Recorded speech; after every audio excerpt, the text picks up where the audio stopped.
Millions of individuals in the United States could soon find themselves compelled to gather their belongings and depart, irrespective of their personal desires. But what is driving this potential exodus? What transformations are occurring so rapidly that entire communities face the risk of vanishing? The world is currently witnessing numerous significant events, and today we delve into the critical shifts happening within U.S. immigration policy. New immigration regulations are creating unprecedented challenges for maintaining legal residency in America. The spectrum of changes ranges from unexpected deportations to policies specifically aimed at large demographic groups. The entire immigration landscape appears to be altering almost instantaneously. Families who have established their lives here over many years might face expulsion tomorrow. Even individuals possessing legal safeguards are not entirely secure. Could you be impacted? Is the character of your city on the verge of irreversible change?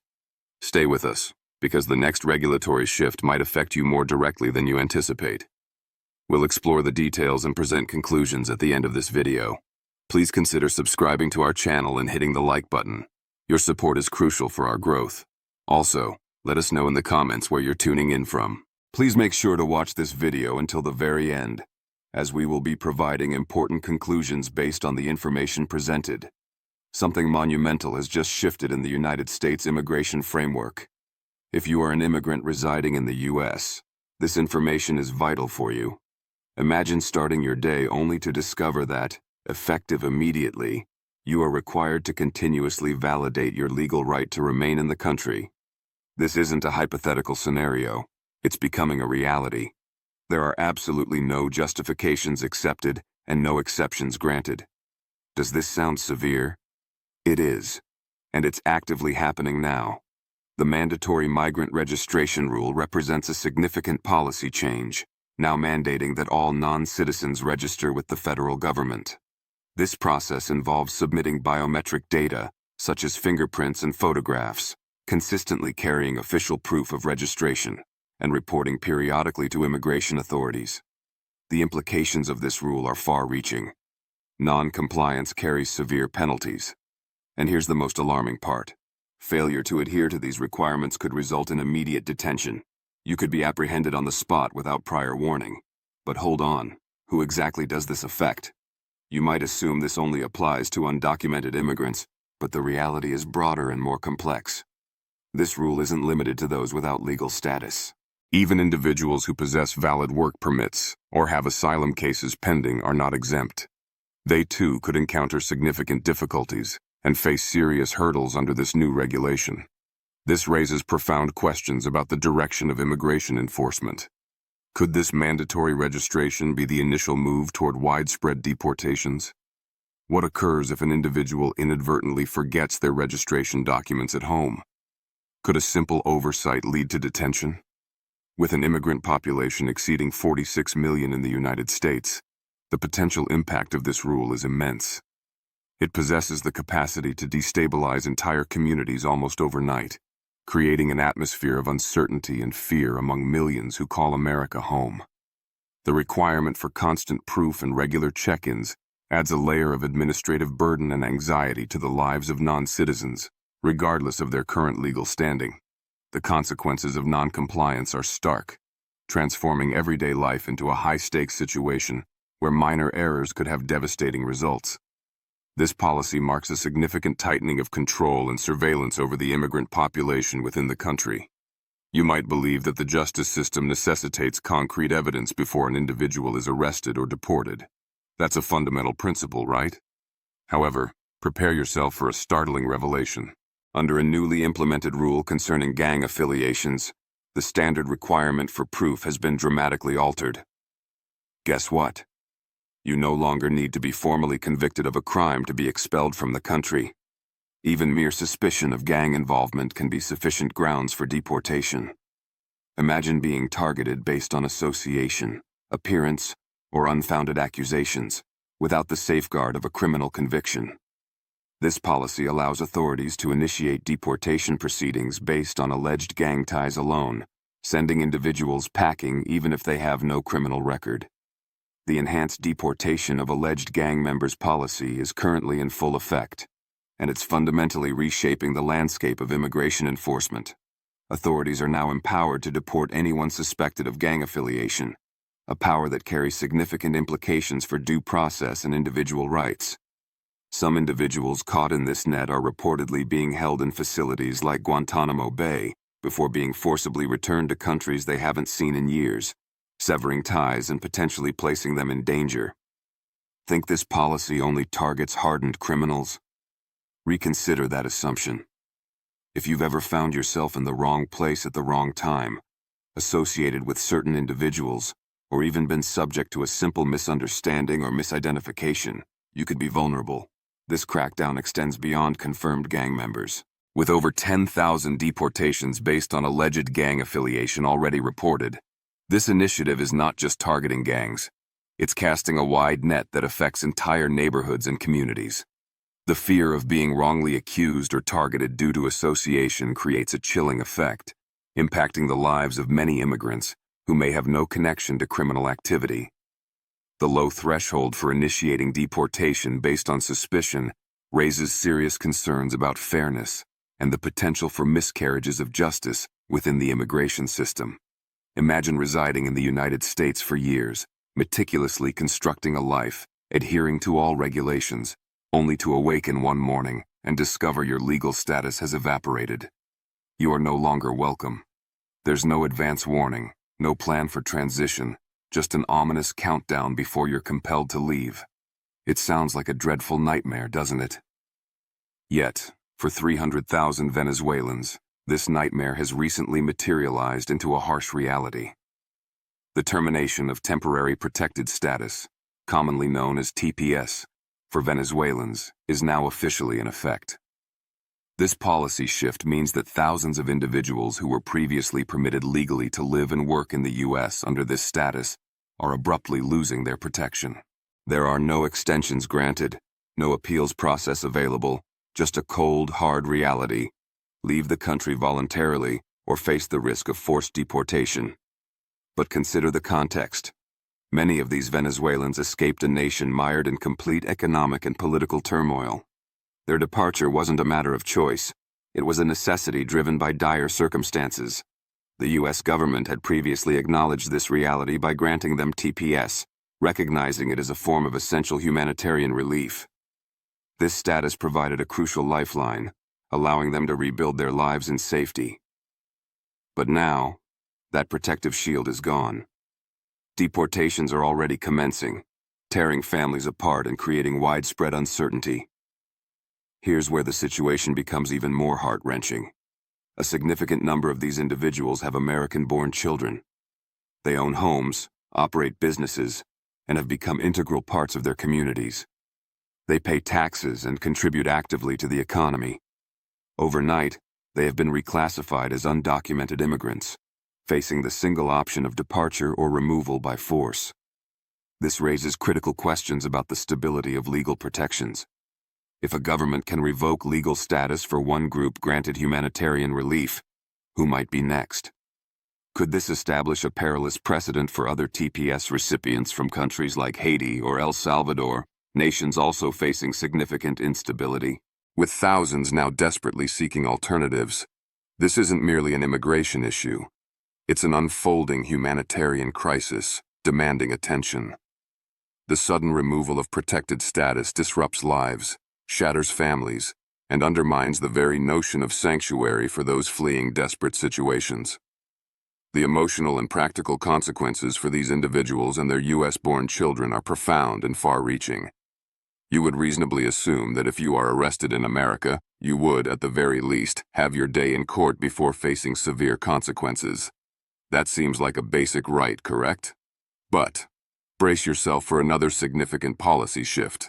Under the recently enacted Laken-Riley Act, the landscape has changed considerably. Guess what? This new policy introduces stricter measures regarding detention. The Laken-Riley Act, which recently passed the House and is moving forward, mandates the detention of undocumented immigrants accused of certain crimes, notably including theft-related offenses like burglary or shoplifting. What this translates to in practical terms is alarming. No bail offered, potentially no second chances considered, and limited consideration of mitigating circumstances during the initial detention phase. If you are undocumented and find yourself arrested for one of the specified offenses, your immediate future could be practically sealed. Detention becomes mandatory pending immigration proceedings. But here's the real kicker: the provision that escalates the stakes significantly.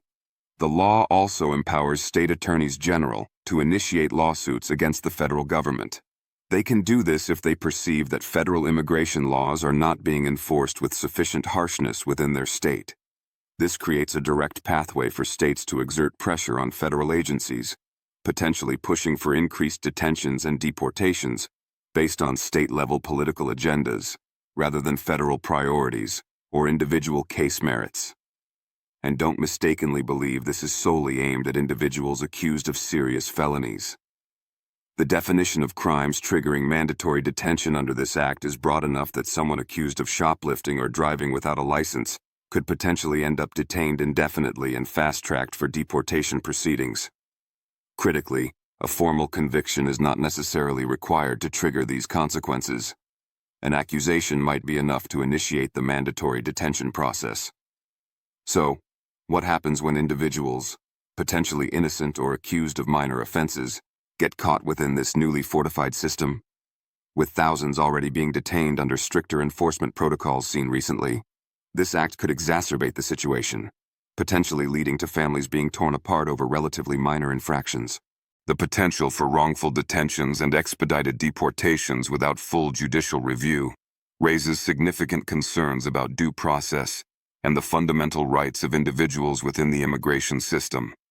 The Laken-Riley Act represents a significant tightening of immigration enforcement, with potentially life-altering consequences for many. Imagine arriving in the United States after an arduous and often perilous journey, believing you've reached a safe haven where your family's security depends on this fresh start. You might have been granted temporary entry through a program designed to offer a lifeline in a world fraught with uncertainty. These programs, often termed humanitarian parole, were intended to provide temporary refuge. But what if that crucial lifeline was abruptly severed without any warning? That is precisely the scenario unfolding now due to the revocation of humanitarian parole programs. This policy change directly impacts programs established for nationals of Cuba, Haiti, Nicaragua, and Venezuela, often referred to collectively as CHNV programs, as well as potentially other similar initiatives. These programs had allowed certain individuals from these countries facing dire humanitarian crises to enter and temporarily stay in the U.S. This policy reversal hits over 200,000 refugees and asylum seekers who had already been granted this temporary relief. They were given a chance at safety and stability, an opportunity to escape life-threatening situations in their home countries. But guess what? The government has effectively pulled the plug on these specific parole programs, leaving these individuals in a state of limbo and profound uncertainty. These individuals now confront the terrifying prospect of being returned to zones of conflict, facing political persecution, or entering environments where their lives are in immediate danger. The very sanctuary they sought is being withdrawn. Why is this reversal occurring? The administration argues that such parole programs might have been exploited by individuals who overstayed their authorized period or potentially entered the U.S. using fraudulent claims. The stated goal is often framed around border security and managing immigration flows. While these concerns might hold true for a subset of cases, the broad revocation punishes thousands of innocent people who have adhered to the rules and contributed to society during their stay. Many of these individuals have complied fully with the terms of their parole. Yet, they are now being penalized. Imagine the emotional toll on families who believed they had finally found peace, only to be informed that their future is once again precarious. The deportation of more than 20,000 individuals previously under these programs is reportedly already underway or planned. Many are scrambling to find new options, but viable paths forward are scarce, leaving them with little hope. Here's where the situation gets even more complex. This policy doesn't just impact recent arrivals. Thousands of TPS holders, refugees, and asylum seekers who had been granted safe harbor through various mechanisms now find their status increasingly vulnerable. The revocation of these parole programs could signal a broader shift away from humanitarian protections in U.S. immigration policy. Could it set the stage for even more drastic measures in the future? The legal battles surrounding these policy changes are intensifying, and the outcome could fundamentally alter the landscape of immigration and asylum in America for years to come. What if the simple act of utilizing essential public services could jeopardize your chance of obtaining legal residency in the United States? What if receiving food assistance, housing vouchers, or necessary health care could flag you as undesirable in the eyes of immigration officials? For thousands of immigrants striving to build a life in America, this isn't just a hypothetical worry. It's a direct consequence of the stricter public charge rule. This rule is a significant game changer in the immigration process. It grants immigration officials the authority to deny applications for green cards or visas based on an assessment of whether the applicant is likely to become a public charge, essentially, someone dependent on government assistance. This rule allows officials to scrutinize an applicant's use of various public benefits. While a public charge rule has existed in some form for many years, the Trump administration expanded its scope significantly, and subsequent interpretations continue to make the criteria more stringent. Now, the government is focusing even more intensely on factors such as income level, health status, age, and educational attainment when evaluating an applicant's potential reliance on public support. Immigrants who rely on public services for basic survival, services designed to provide a safety net, may now face a substantially higher risk of having their applications for permanent residency rejected. But guess what? It's not solely those with low incomes who are at risk. The net cast by this rule is wider than many realize. It could impact families who utilize healthcare programs for their children, individuals who need temporary food assistance to make ends meet, or those requiring housing support. This stricter rule places countless families in an incredibly precarious position. You would be shocked to learn the extent of its impact. Over 500,000 applications for legal permanent residency were reportedly denied last year under these toughened standards. Many of these rejections involved families who have been working diligently, paying taxes, and contributing actively to American society. Yet, they now face the potential nightmare of deportation, or being denied the opportunity to remain in the only country many of them have ever known as home. Critics vehemently argue that this policy unfairly targets low-income immigrants and effectively punishes individuals for needing assistance. It creates a chilling effect, discouraging eligible families from accessing vital services like health care or nutrition programs for fear of negative immigration consequences. This can lead to adverse health outcomes and increased hardship, particularly for children. Supporters, however, contend that the rule protects American taxpayers and promotes self-sufficiency among immigrants. They believe it ensures that those granted permanent residency are less likely to become dependent on public resources. The debate continues, but the reality remains. This stricter public charge rule leaves many families navigating a complex and often unforgiving system, where accessing necessary support could paradoxically undermine their path to legal status. The days of entering the United States and awaiting an asylum hearing within the country might be numbered for many. The Remain in Mexico policy, officially known as the Migrant Protection Protocols or MPP, is experiencing a resurgence. This highly controversial policy, initially implemented under the Trump administration, mandates that certain asylum seekers arriving at the U.S. southern border must wait in Mexico while their asylum claims are processed by U.S. courts. This reinstatement means a return to a system that faced significant legal challenges and widespread criticism for its humanitarian impact. The reinstatement of the Remain in Mexico policy signifies that individuals who would typically be permitted to stay in the U.S. while pursuing their asylum cases will now be returned to Mexico. Imagine fleeing violence or persecution in your home country, undertaking a dangerous journey to seek safety in the U.S., only to be told you must wait in potentially perilous conditions in a foreign country for an indefinite period. What's worse is the reality faced by many under this policy. Individuals are often forced to wait in dangerous border towns in Mexico. These areas frequently suffer from high levels of crime, including kidnapping, assault, and exploitation, particularly targeting vulnerable migrants. Resources are limited, access to legal counsel is severely restricted, and there are minimal guarantees of safety. You would be shocked to learn the scale of this situation.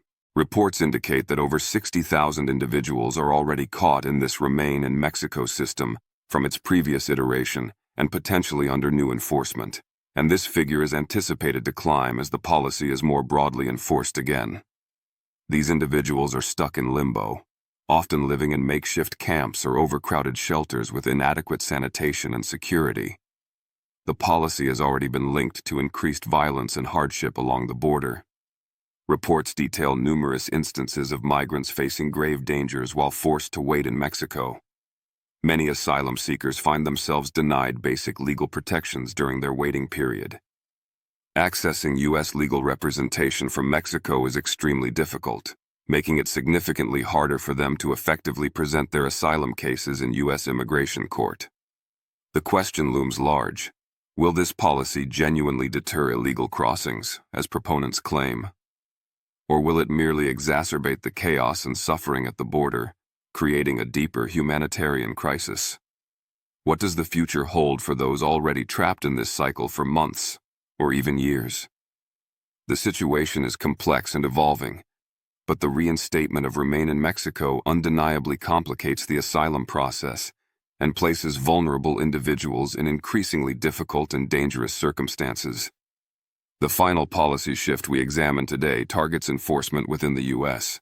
itself, specifically in locations previously considered safe zones. The last thing anyone would anticipate is facing immigration enforcement actions while engaging in everyday activities like visiting a hospital, attending a religious service, or participating in a child's school event. However, under the increased immigration enforcement in sensitive locations rule, that traditional protection is eroding. For years, established policy generally limited immigration enforcement actions, like arrests or interrogations, in certain sensitive locations. These typically included schools, hospitals, places of worship, public demonstrations, and disaster relief centers. The rationale was to ensure that all individuals, regardless of immigration status, could access essential services and exercise fundamental rights without fear of apprehension. This policy aimed to foster trust between communities and authorities and prevent chilling effects that might deter people from seeking necessary help or participating in civic life. But now, the rules governing enforcement in these areas are reportedly being loosened or reinterpreted. This potentially allows Immigration and Customs Enforcement, ICE, agents to conduct operations in these previously protected places with fewer restrictions. While official guidelines might still exist, the perceived shift in enforcement priorities is causing widespread fear within immigrant communities. Imagine the anxiety of being stopped by immigration authorities at your child's school pickup or while seeking urgent medical care. For many immigrants, these sensitive locations represent the only truly safe spaces where they feel comfortable accessing essential services without the constant dread of detention or deportation. With this new policy direction, these safe havens are no longer guaranteed to be off-limits. This shift is reportedly causing a significant chilling effect. Parents are becoming afraid to take their children to school or attend parent-teacher conferences. People are potentially avoiding necessary medical appointments due to fear of encountering immigration officials at clinics or hospitals. Families are breaking apart under the strain and uncertainty. Here's the kicker. This impacts not only undocumented individuals, but also mixed-status families, where some members are citizens or legal residents. Many families have reportedly already stopped utilizing essential services they are legally entitled to because they fear being detained or deported, or fear putting family members at risk. Hospital visits and school attendance among some immigrant families have reportedly dropped as a result. This leaves vulnerable populations, including children and the sick, at greater risk. While proponents might argue this increased enforcement is necessary to ensure accountability for those in the country illegally, critics highlight the disproportionate harm it inflicts on innocent families and the erosion of trust it causes within communities. They point out that it discourages cooperation with law enforcement on other matters and potentially violates the spirit, if not the letter, of protections designed to safeguard access to fundamental services. The policy raises profound questions about balancing enforcement with humanitarian concerns and the long-term impact on community well-being. So, What can we conclude from these significant shifts in U.S. immigration policy? It's undeniable that the landscape is becoming increasingly challenging and uncertain for millions of immigrants, regardless of their current legal status. From mandatory registration and stricter public charge rules, to the termination of TPS and humanitarian parole, and intensified enforcement even in previously sensitive locations, the cumulative effect is one of heightened fear and instability. Policies like the Laken-Riley Act and the reinstatement of Remain in Mexico further intensify the pressure, limiting due process and increasing the risk of detention and deportation, sometimes based merely on suspicion or minor offenses. The potential end of birthright citizenship, though still a debated topic, represents a fundamental challenge to long-standing American principles. These changes are not abstract. They have real-world consequences, tearing families apart, disrupting communities, and creating humanitarian concerns. While proponents argue these measures are necessary for border security and self-sufficiency, critics emphasize the immense human cost and the potential violation of fundamental rights and humanitarian principles.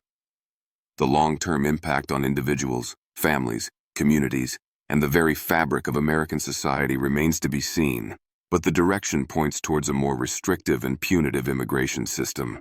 It is crucial for everyone, citizens and non-citizens alike, to stay informed and understand the implications of these evolving policies.